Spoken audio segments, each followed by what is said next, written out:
श्रेयस अय्यर हा या भारताच्या वन डे संघातला शांतीत क्रांती करणारा कलाकार आहे. श्रेयस अय्यर आणि अक्षर पटेल. अक्षर पटेलला त्याच्या ऑलराऊंड अबिलिटीजमुळे कधीतरी तो भाव खाऊन जातो. श्रेयस अय्यरला कायम, कारण काय, रोहित खेळतो किंवा विराट खेळतो, मग चर्चा कोणाची होते तर त्यांचीच होते. श्रेयस अय्यर, आपण ही गोष्ट प्रकर्षाने जाणवणारी मॅच म्हणजे 2023 वर्ल्ड कपची सेमीफायनल. ते अर्थात विराट कोहलीची ती ओकेजनच एवढी ग्रँड होती की त्याच्यामुळे ते झाकोळलं जाणारच होतं.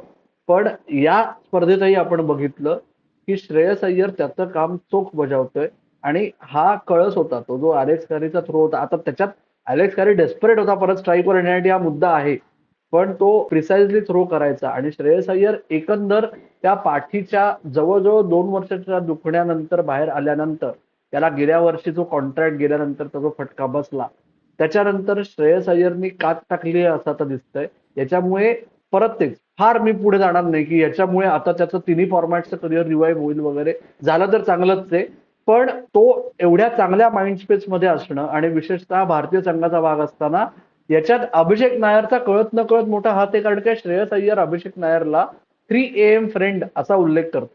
म्हणजे 24 तास कधी माझा दोस्त, माझा यार, माझा मेंटॉर, माझा गाईड, माझा कोच, मला काही गरज लागली तर मी अभिषेक नायरला कधीही कॉल करू शकतो आणि तो असतो माझ्यासाठी. अशी व्यक्ती जर ड्रेसिंग रूम मध्ये आहे, कोचिंग स्टाफचा भाग आहे, तर त्यांनी नक्की फायदा जास्त होतो आणि त्याच्यामुळेही नकळतपणे त्याला फायदा झालाच.